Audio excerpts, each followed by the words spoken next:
everyone, and thank you, Dr. McAllister, for that very warm welcome. I'm very happy and excited to have been asked to speak to you all today. I heard about Walk with a Doc about 3 years ago, and my kids and I have really enjoyed participating. This is one of my kids right here, Xavier, and we loved going around and walking with all the kids and the doctors. But we understand that right now we have to be virtual, and so I'm really excited that I was asked to speak again. And I want to apologize for not being live today. I tried to, in the spirit of Walk with the Doc and being outside and being active, we tried to record this outside, but we're in Las Vegas and we actually have a heat advisory all weekend. And so when we tried to record it outside, our device actually overheated. So we're here inside now, but we're just still recording something for you so we can give you some information. So as Dr. McAllister mentioned, I am a general dentist. And as a dentist, I help people in different ways. I help people fix their teeth when they have cavities. I help replace missing teeth when they need replacing, and I also help people get out of pain if they have a toothache or something else going on in their mouths. So overall, being a dentist is a great way to help people, but I'm very fortunate I can help people in other ways as well. I'm also an orofacial myofunctional therapist, and I know that is a long name, boys and girls, but we can also just cut it down and just say OMT. And as an OMT, I do help my patients sleep better and feel better and grow better. My favorite way to help my patients as an OMT is to help them stop breathing through their mouths and start breathing through their nose. Did you know, boys and girls, that your mouth is not really meant for breathing at all? It was made for eating, it was made for drinking and speaking. Some of us can even whistle. Z, can you whistle? I can't whistle. Like no. Well, some of us can whistle better than others.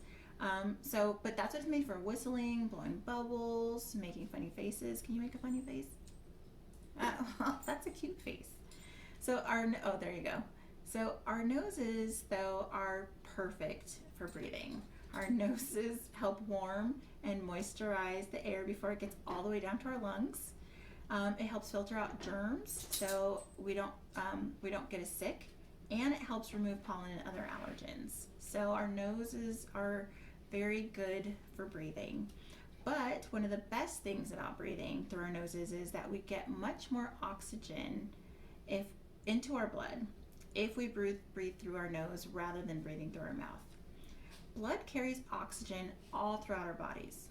Okay, it carries it to your brain, carries it to your heart, and all the other organs.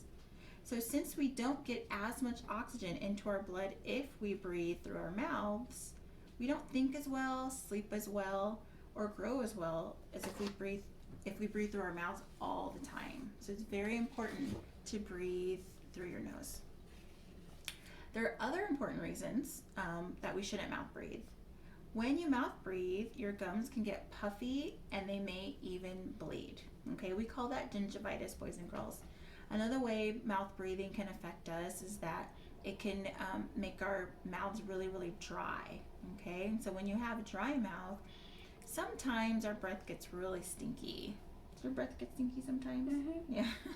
So sometimes our breaths get really, really stinky. Sometimes because our mouths are so dry, we can't remove all of the food from our teeth with our spit, because we don't have a lot of it when we're mouth breathing. So we don't remove as much food, and when the food is sitting on your teeth for a long time, you will get cavities. Okay, so a lot of important reasons to not mouth breathe.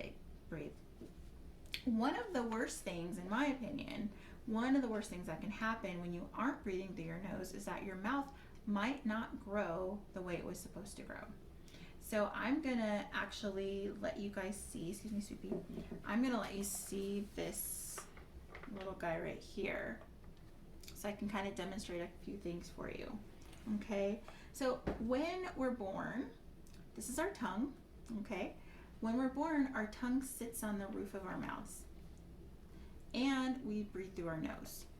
So for many different reasons, over time, when we start mouth breathing, our tongue starts resting not on the roof of the mouth where it's supposed to, but it starts resting on the floor of the mouth or on our bottom teeth. Okay, and that's not really where we want it to rest. We always want it to rest up here. So with your tongue up and breathing through your nose is actually a really, really great combination to it's really a great combination to encourage proper growth of your upper and lower jaw. Okay, and so, you know, boys and girls, do you know how many teeth we're supposed to have in our mouth? Xavier, do you know how many teeth as a grown-up? I don't know. Is it like 45, 25? What do you think as a grown-up? 35. You are so close, Z. 32 teeth. Oh, so close. So we're supposed to have 32 teeth be able to fit in our mouths, okay? So, you know, it's really important that we start breathing through our nose and keeping our mouth closed because it encourages really good growth of our upper and lower jaw. If, let's say, you are mouth breathing or your tongue is in the right spot, you can have smaller jaws and your teeth might grow in crooked. Okay, so that's what happened to me, boys and girls. I don't know if you can tell, but I have braces on right now. And I needed braces because my jaw was really a little too small to house all the teeth that I was supposed to have. So we really want to encourage you to breathe through your nose and keep your lips together so that you hopefully won't need braces one day. All right. So what have we learned today? Z, did you learn anything today? Mm-hmm. What did you learn? While he thinks about it, I'll let you guys know. So we've learned that our mouths are not meant for breathing, right? Did we learn that? We learned that breathing through our nose is very, very important for many reasons, and that nasal breathing helps us, sleep better, feel better, grow better. Good job.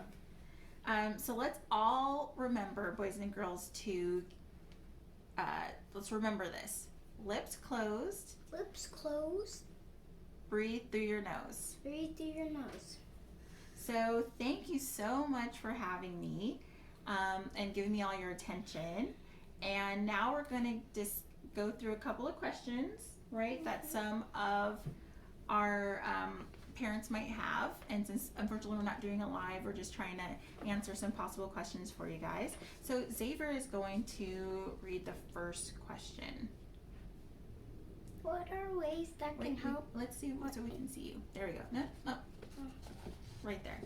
What are ways that can help someone who is used to mouth breathing change to breathing through their nose? Very good, sweetie. So, when you are used to not breathing through your nose, sometimes it can be tough to change from a mouth breather to a nose breather, right? So there's a couple of different ways. One is to work with someone like myself who is a orofacial myofunctional therapist, right? So what we do is we help train these muscles to do what they're supposed to do. Your lips are supposed to stay closed, and so we help train the lip muscles, and we help just encourage and maintain healthy breathing habits. Another way that we can help is, and Xavier's going to help us with this, is we can use a functional appliance. And so it kind of looks like this. There's different ones, but this is a good example of a great functional appliance that helps and encourages nasal breathing. So when you put it in, you have to keep your lips closed to keep it in, and a lot of times we have our patients wear this at night. So go ahead and put it in. So Xavier has a different kind, but he's going to put it in his mouth. And so Xavier wears this. Xavier wears this when he sleeps and sometimes during the day, so that it encourages his lips together and nasal breathing. Okay. Thank you, Z.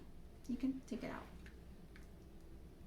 And so that's another way, is a functional appliance. And we use this for kids and adults, actually. A third way is mouth taping. Now, I know that sounds kind of crazy, but it's not just regular, we're not doing masking tape or anything like that. We are putting breathable tape that's specific for trying to stop the habit of mouth breathing. And you put it right here, and it just reminds the lips to stay together. That's all. You can still breathe through your mouth if you really absolutely have to, but it's just a reminder. Okay? So those are a few ways to help change from a mouth breather to a nasal breather. And Xavier's going to read another question. How does mouth breathing affect your sleep? Okay, so great, excellent question, Xavier. So the way that mouth breathing can affect your sleep, and I'm gonna grab this guy again, is, okay, so we talked about where the tongue is supposed to be. It's supposed to be up here, right? So if you're breathing with your mouth wide open like this, your tongue is often on the floor of your mouth or on resting on your lower teeth. Now when you're sleeping, guess what? This part back here is your airway. Let's pretend, boys and girls, that this is your airway, and your tongue can fall back into the airway, okay? And so when that happens, it can block your breathing a little bit. Not fully all the time, but just a little bit, and that can be enough to obstruct or block this area. And when that happens, you might wake up several times during the night because your body is trying to get all the oxygen that it needs. So when you're waking up a lot, sometimes you might not even realize that you're waking up a lot, but when you're doing that, you are not getting really good rest, right? It's called fragmented sleep. So, there's different consequences to mouth breathing and not getting good sleep, and it's all connected. So, see, one last question. How can parents get more information about everything you've talked this morning?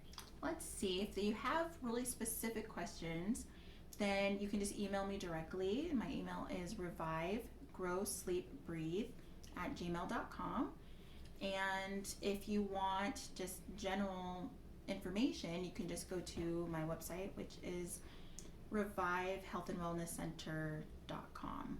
So again, thank you so much for having me today. I hope this was informational. I hope you all have a really good walk today, and you stay hydrated and you take care of yourselves. And thank you, AAP, again. And everybody take care. Bye. Bye. Have a good day.